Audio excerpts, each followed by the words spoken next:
Tervetuloa uuden videon pariin ja viime videosta on vierähtynyt tovi, niin lähdetäänpä katsomaan mitä tuo herra Amazoni on meille lähettänyt. Tässä paketissa pitäisi olla semmonen akkukäyttöinen USB-ladattava pieni ruuvivään, niin no sieltähän semmonen löytyy. Eli tämmönen 72 osaa sisältävä pieni elektroniikkatöihin sopiva ruuvimeisli, akkukäyttöinen, ja otetaanpas siitä sitten kelmut pois ja katsotaan mitä paketti on sisältänyt. Tuolta vähän revitään noin pois noita. Noin. Tosissaan tuossa näkyy tarkemmin minkälaisia kärkiä siellä on, että todella laaja valikoima kaikkia kärkiä, että mitä pystyy noissa pienissä elektroniikkahommissa käyttämään. Katsotaanpas nyt mitä täällä on.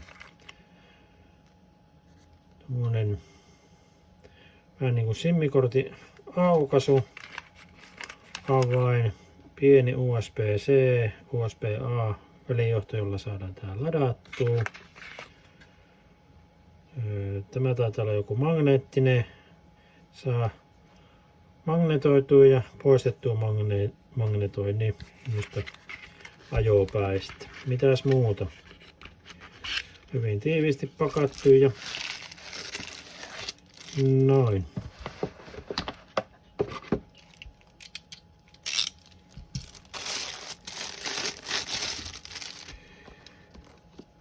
Muovi Elektra, jolla saa noita muovikoteloita auki. Jonkin sortin mitta, magneettinen. Ja tietysti käyttöohjeet, mitäpä ei suomalainen mies yleensäkään tarvii. Mutta katsotaan nyt kuitenkin läpeensä latausta. Joo. Ruuvivääni on varustettu valolla, eli näkeepi ajaa. Todella tyylikäs muovinen kotelo. Täältä näin paljastuu käreet. Todella hyvä, laadukkaan näköiset. Monenlaista kärkeä on. Ja sitten itse väännin. Siellä on pienet piirit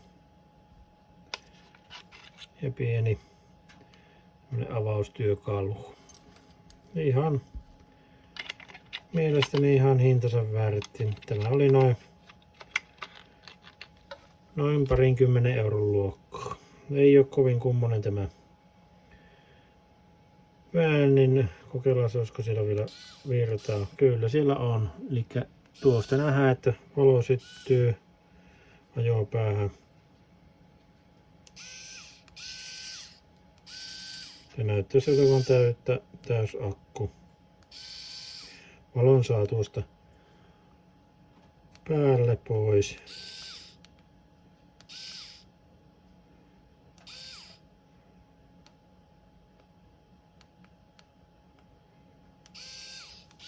Noin.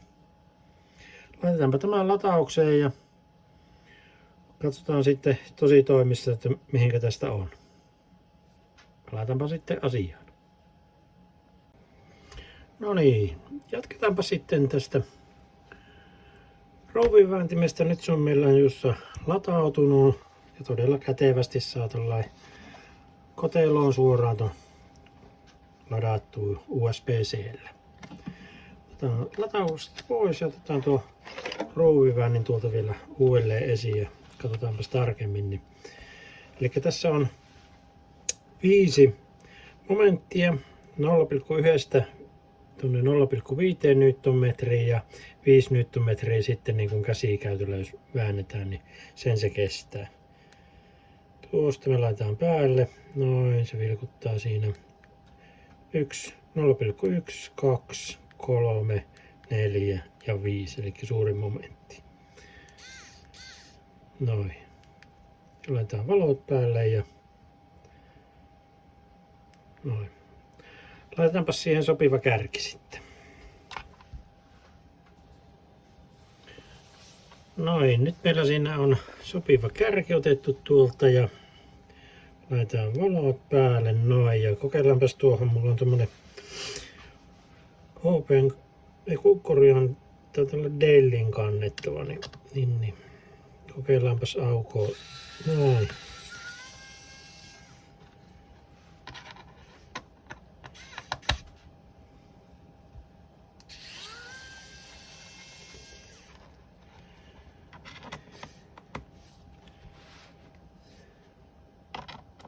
Mukava tuo valo tuossa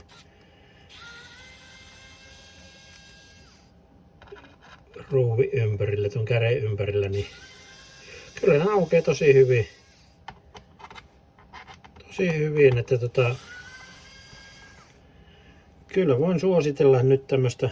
Tää maksoi 29 € tuolla Amazonin Saksan verkkokaupassa. Sieltä tilasin paljon muutakin samalla kertaa. Niin kyllä kannattaa. Hyvä hankinta tämmöiseen pieneen elektroniikkatyöhön.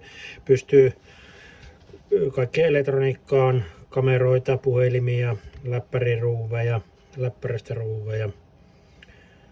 Kaiken näköisiä pieniä, ottaen huomioon tuon vääntömomentin, että vääntömomentti on kuitenkin aika rajallinen, mutta juurikin sopiva näihin elektroniikkatöihin. Että kyllä minä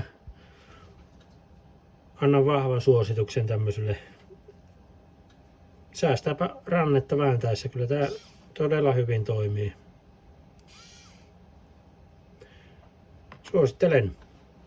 Katsotaanpa seuraavalla videolla sitten, että mitä muuta se on herra Amazoni meille lähettänyt tuolta Saksan maalta, niin siellä on mielenkiintoisia juttuja tulossa liittyen Home Assistanttiin ja ESP32, niin katsotaan niitä sitten toisella videolla. Ei muuta kuin seuraavaa kertaa ja vielä kerran kiitos kun jaksot katsoa loppuun.